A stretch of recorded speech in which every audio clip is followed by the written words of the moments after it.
చంద్రకాంతుడు, కపాళపాని, గంగాధరుడు, ఇంద్రభూషణుడు, ఇందుశేఖరుడు అని శివుడికి ఎన్నో నామాలు. అగ్నిసోమాత్మకం, జగత్ అగ్ని, రసముల సమ్మేళనం, వీటిలోని చైతన్యమే శివస్వరూపం. జాగృత్, స్వప్న, సుషుప్తి అవస్థలకు అతీతమైన మూల చైతన్యమే పరమశివుడు. ఆ సేతు హిమాచలం శివారాధన వ్యాప్తమై ఉంది. పురాణాలు, ఆగమాలు, కావ్యాలు, ధర్మశాస్త్రాలు శివతత్వాన్ని ఎన్నో విధాలుగా విశదపరిచాయి. ఆ శివుడు తన లీలా వైభవ ప్రదర్శనలో భాగంగా ఎన్నో దివ్య ప్రదేశాలలో కొలువుదీరి భక్తులను మోక్షగాములను చేస్తున్నాడు. ఆ పరమేశ్వర రూపాంతరాల సంవిధానంలోనిదే శ్రీ ఉమామహేశ్వర స్వామి ఆలయం. సూర్యాపేట జిల్లా అనంతగిరి మండలం గొండ్రియాలలోని ఈ దివ్యాలయ విశేషాలను ఈనాటి తీర్థయాత్ర కార్యక్రమంలో వీక్షిద్దాం.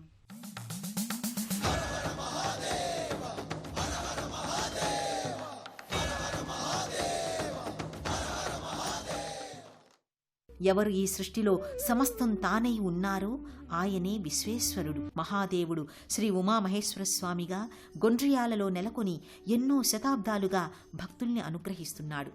సూర్యాపేట జిల్లా అనంతగిరి మండలం గొండ్రియాలలో ఉన్న ఈ ఆలయం అతి పురాతనమైనదిగా ఖ్యాతిగాంచింది. అల్లంత దూరాన్నుంచే ఆలయ ప్రవేశద్వార ప్రాకార కుడ్యాలు కానవస్తాయి. ఆ ప్రాకారాలపై ఇరువైపులా పరమేశ్వరుని శివలింగం ఒకవైపు, మరోవైపు త్రిశూల డమరుకాల తైలవర్ణ చిత్రాలు అగుపిస్తాయి. ఈ ద్వారం గుండా ఆలయ లోగిలిలోకి భక్తులు చేరుకుంటారు. ప్రాంగణంలో స్వామివారికి అభిముఖంగా ధ్వజస్తంభం ఉంటుంది. మర్త్య దేవలోకాల అనుసంధాన ప్రతీకగా చెప్పే ఈ ధ్వజస్తంభ దర్శనంతో ఆలయ దర్శనం ఆరంభమవుతుందని చెబుతారు. భక్తులు ఈ ధ్వజస్తంభానికి ముందున్న బలిపీఠానికి, ధ్వజస్తంభానికి నమస్కారాలు చెల్లిస్తారు. ధ్వజస్తంభ పాదభాగంలో ఓంకారం సింధూర వర్ణంగా లిఖితమై ఉంటుంది. ధ్వజస్తంభానికి ముందు భాగంలో తులసికోట ఉంది. అనంతరం భక్తులు ఆలయ ముఖమంటపం దిశగా పయనిస్తారు. ప్రధానాలయ ముఖమంటపం వైపు ఎటు చూసినా, ఏ వైపు పరిశీలించినా చూడముచ్చటైన దేవతా విగ్రహాలు కనువిందు కావిస్తాయి. ముఖమంటపంపై మధ్య భాగంలో శ్రీ పార్వతీ పరమేశ్వరులు కొలువుతీరి ఉండగా, ఇరువైపులా గణపతి, కార్తికేయస్వామి, అమ్మవారు కొలువుతీరి ఉంటారు. ఆధ్యాత్మిక భావస్రవంతి అణువణువునా ఇక్కడ ప్రస్ఫుటమవుతూ ఉంటుంది. గర్భాలయానికి అభిముఖంగా స్వామివారి నంది నెలకొని ఉంటుంది. నందీశ్వరుణ్ణి భక్తి శ్రద్ధలతో సేవించి నంది కొమ్ముల మధ్య నుంచి శివలింగ దర్శనం చేస్తారు. ఆలయ ముఖమంటపంలోని మొదటి వరుస స్తంభాలపై ఇరువైపులా ఏనుగు మదాన్ని అణిచిపెడుతున్న సింహరాజ ప్రతిమలు ఒకదానిపై ఒకటి అమరి ప్రత్యేక ఆకర్షణగా భాసిల్లుతుంటాయి. స్తంభాలపై ఒద్దికగా అమర్చిన వైనం ఆకట్టుకుంటుంది. గర్భాలయానికి ఇరువైపులలో ఒకవైపు స్వామివారి ఉత్సవమూర్తులుంటాయి. భక్తులు ఆ పార్వతీ పరమేశ్వరుల ఉత్సవమూర్తులను భక్తిపూర్వకంగా పూలతో అలంకరిస్తారు. భక్తి శ్రద్ధలతో పరమేశ్వరుణ్ణి పూజిస్తే చాలు, కోరిన వరాలను అందిస్తాడు. అందుకే ఆయనను భోలాశంకరుడు అంటారు. దానవులు కోరిన అసంబద్ధమైన కోరికలను తీర్చిన కారుణ్యమూర్తి ఆ పరమేశ్వరుడు. ఆ మహాదేవుడు ఈ ఆలయ గర్భాలయంలో ఉమాసహితంగా కొలువుదీరాడు. ఆ భవానీపతి సులభ దైవమైన పార్వతీ వల్లభుడి దర్శనం బహుజన్మల పుణ్యఫలంగా భక్తులు భావిస్తారు. గర్భాలయంలో పరమేశ్వరుడు లింగరూపంలో దర్శనమిస్తాడు. సంపూర్ణ అలంకారాలతో అనంత తేజోమూర్తిగా స్వామి ప్రకటితమవుతాడు. ఓం నమః శంభవే చ మయోభవే చ అని వేదం శివవైభవాన్ని కీర్తించింది. తాను ప్రాపంచిక ఆనందం, మోక్షానందంగా ఉంటూ తనని ఆశ్రయించిన భక్తులకు ఆ రెండింటినీ ఇచ్చేవాడు, మంగళకారుడు. తనని పొందిన వారిని శివమయంగా భావించే స్వరూపుడైన పరమేశ్వరునికి నమస్కారం అని శివదివ్యతత్వానికి నమస్సుమాంజలి తెలియచేస్తాం. ఇహపర మోక్షాలను జంటగా అనుగ్రహించే భక్త సులభుడైన ఉమామహేశ్వరుని దర్శనం సకల సన్మంగళదాయకంగా భక్తులు భావిస్తారు. సత్యోజాత, వామదేవ, అఘోర, తత్పురుష, ఈశాన అనే పంచముఖాలతో పరమేశ్వరుడు ఈ చరాచర జగత్తును కాపాడుతూ ఉంటాడు. సత్య జ్ఞానానంద స్వరూపుడైన ఆ స్వామికి జరిగే అభిషేకంతో సృష్టి మనుగడ కొనసాగుతోందని ఆర్యోక్తి. గర్భాలయంలోని స్వామికి పంచామృతాభిషేకాల్ని భక్తులే స్వయంగా అభిషేకించే వెసులుబాటు ఉంది. ఆ స్వామికి జరిగే అభిషేక వేడుక, వివిధ ద్రవ్యాలతో చేసే ఆ సన్నివేశం అపర కైలాసాన్ని తలపిస్తూ ఉంటుంది. విశ్వేశ్వరాయ నరకాంతకతారణాయ కర్ణామృతాయ శశిశేఖర ధారణాయ.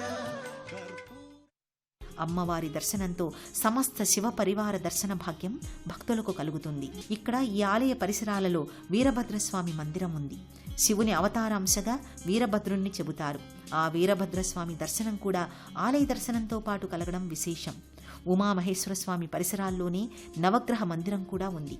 నవగ్రహ దర్శనం ప్రదక్షిణల ద్వారా నవగ్రహ ఆశీస్సులు అందటమే కాకుండా గ్రహ బాధల నుంచి ఉపశమనం కలగటం పరిపాటి. శ్రీ ఉమామహేశ్వర స్వామి ఆలయానికి సమీప దూరంలోనే వివిధ దేవతామూర్తుల కోవెలలు దర్శనమిస్తాయి. దైవం మానుష రూపేణ అన్న విధంగా శ్రీ లక్ష్మీ తిరుపతమ్మ గోపయ్య స్వామి కోవెల, శ్రీ ఆంజనేయ స్వామి మందిరం, సుబ్రహ్మణ్య స్వామి సన్నిధి, కోట మైసమ్మ సన్నిధి, వీరభద్రస్వామి ఇలా తదితర దేవతామూర్తుల కోవెలలు అలరారుతున్నాయి. మనిషిని దేవుడిగా దేవతగా కొలిచే ఆలయాలు బహు అరుదుగా కనిపిస్తాయి. వారు చేసినటువంటి అద్భుత కార్యాలు, త్యాగాలు వారిని దేవతలుగా తీర్చిదిద్దుతాయి. అలా దేవతలుగా కొలువు తీరిన ఆలయం సూర్యాపేట జిల్లా గొండ్రియాలలో శ్రీ ఉమామహేశ్వర స్వామి కోవెలకి సమీపంలో శ్రీ లక్ష్మీ తిరుపతమ్మ గోపయ్య స్వామి ఆలయంగా ఉంది. ఇప్పుడు మనం వీక్షిస్తున్న ఈ ఆలయం పుసులూరి వెంకటేశ్వర్లు భార్య సావిత్రిగాళ్ల జ్ఞాపకార్థం నిర్మించింది.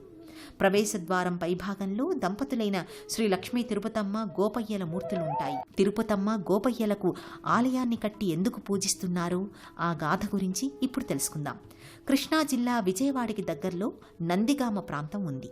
ఆ నందిగామ ప్రాంతానికి దగ్గరలో జగ్గయ్యపేట మండలంలో పెనుగంచిప్రోలు గ్రామంలో శ్రీ తిరుపతమ్మ గోపయ్యలకు మొదటి దేవాలయం నిర్మించడం జరిగింది. తిరుపతమ్మ బాల్యం నుంచే అతి గారాభంగా పెరుగుతూ సంప్రదాయాలను పాటిస్తూ దైవభక్తితో గడుపుతూ ఉండేది. ఆమెకి యుక్త వయస్సు వచ్చేసరికి మేనమామ కుమారుడైన కాకాని గోపయ్యతో వివాహం జరిగింది. వివాహమైన తరువాత తిరుపతమ్మ అత్తారిల్లైన పెనుగంచిప్రోలుకు వచ్చింది. పెనుగంచిప్రోలులో తిరుపతమ్మ అడుగు పెట్టగానే పక్కనున్న గ్రామ ప్రజలు కూడా పాడి పంటలతో సమృద్ధిగా సంతోషంగా ఉన్నారు. దీనికి కారణం తిరుపతమ్మ రావడమే అని భావించారు ఆ గ్రామస్తులు. కొంతకాలం తర్వాత ఎండలు విపరీతంగా కాయడంతో ఆ గ్రామమంతా వర్షాలు లేక కరువు కాటకాలు సంభవించాయి. కరువు సమయంలో 7 దొడ్ల మందగల పశువులను మేపడం కోసం కంచికచర్లకి దగ్గరలో ఉన్న అరణ్యంలోకి బయలుదేరాడు గోపయ్య. గోపయ్య వెళ్లిన కొన్ని రోజుల తరువాత ఇంకో తోడికోడళ్లు కలిసి తిరుపతమ్మను వేధించసాగారు. పనంతా తనతో చేయించి కనీసం తిండి కూడా పెట్టేవారు కాదు. రోజురోజు బక్కపల్చగా మారి కుష్ఠువ్యాధిగ్రస్తురాలైంది తిరుపతమ్మ. ఆ వ్యాధి సోకగానే ఆమెని దొడ్లచావిళ్లోనే ఉండమని, ఇంట్లోకి రావద్దని ఆదేశిస్తారు. అలాంటి సమయంలో పాపమాంబ అనే స్త్రీ ధైర్యం చెప్పి దగ్గరుండి ఆమెని చూసుకునేది. ఇదిలా జరుగుతున్న తరుణంలో పశువుల్ని మేపడానికి వెళ్లిన తిరుపతమ్మ భర్త గోపయ్యను పెద్ద పులి చంపేస్తుంది. ఆ విషయాన్ని తెలుసుకున్న తిరుపతమ్మ తాను బ్రతకడం వలదని తలచి గ్రామస్తులందరినీ పిలిచి తాను సహగమనం చేస్తానని, తన అవతార సమాప్తి గురించి అందరికీ విన్నవిస్తుంది. తాను ఈ క్షేత్రనందే దేవతగా వెలసి భక్తుల కోర్కెల్ని తీరుస్తానని చెబుతుంది. అలా తిరుపతమ్మ గోపయ్యలకు అక్కడక్కడ ఎన్నో చోట్ల ఆలయాలు వెలిశాయి. అలా వెలిసిన ఆలయమే ఈ ఆలయంగా చెబుతారు. అనంతరం భక్తులు ఈ ఆలయానికి సమీప దూరంలో ఉన్న పవనసుతుడైన హనుమాన్ మందిరానికి బయలుదేరుతారు. ప్రత్యేక సన్నిధిలో హనుమ సింధూరమూర్తిగా కొలువుతీరి ఉంటాడు. హనుమ పాదభాగంలో ఉత్సవమూర్తి ఉంటుంది. వేద మంత్రోచ్చారణల మధ్య హనుమకు హారతి ఇచ్చి శటగోప ఆశీర్వచనాలు భక్తులకు అందిస్తారు. హనుమ ప్రత్యేక సన్నిధికి అభిముఖంగా ఒక నిలువెత్తు శిలాఫలకంపై ఆంజనేయ స్వామి మరో మూర్తి రూపం ఉంటుంది. ధీర గంభీరమైన ఆ మూర్తికి భక్తులు నమస్కరించుకుంటారు. అర్చకులు ఆ హనుమమూర్తికి హారతిని నివేదిస్తారు. వరుసగా భక్తులు ఈ హారతిని కళ్ళకద్దుకుంటారు. ఇక్కడికి సమీపంలోనే జగన్మాత గౌరీదేవి మందిరం ఉంది. పసుపు మేని ముఖారవిందంతో చంద్రవర్చస్సు ప్రకాశించేలా పూలహార సుశోభితంగా దర్శనమిస్తుంది అమ్మ. పసుపు వర్ణపు వస్త్రంతో మెరిసిపోయే ముఖారవిందంతో చూసే కొద్దీ చూడాలనిపించే దివ్య సౌందర్యంతో అమ్మ కానవస్తుంది. రజత నేత్రద్వయంతో వివిధ ఆభరణయుక్తంగా కానవస్తుంది. ఈ ఆలయానికి సమీప దూరంలో శ్రీ గంగమ్మ తల్లి ఆలయం ఉంది. ప్రవేశద్వార ప్రాకార కుడ్యాలపై అమ్మవారి వివిధ మూర్తులు కొలువుతీరి ఉంటాయి. ప్రత్యేక సన్నిధిలో అమ్మవారు చతుర్భుజాలతో కొలువు తీరి దేదీప్య కాంతుల్ని వెదజల్లుతూ ఉంటుంది. రజత నేత్రాలతో విశాలమైన కనుబొమ్మలతో చూసే కొద్దీ చూడాలనిపిస్తుంటుంది అమ్మవారు. సంవత్సరం పొడవునా శ్రీ ఉమామహేశ్వర స్వామి ఆలయంలో ఉత్సవాల్ని, వేడుకల్ని కడు రమణీయంగా నిర్వహిస్తారు.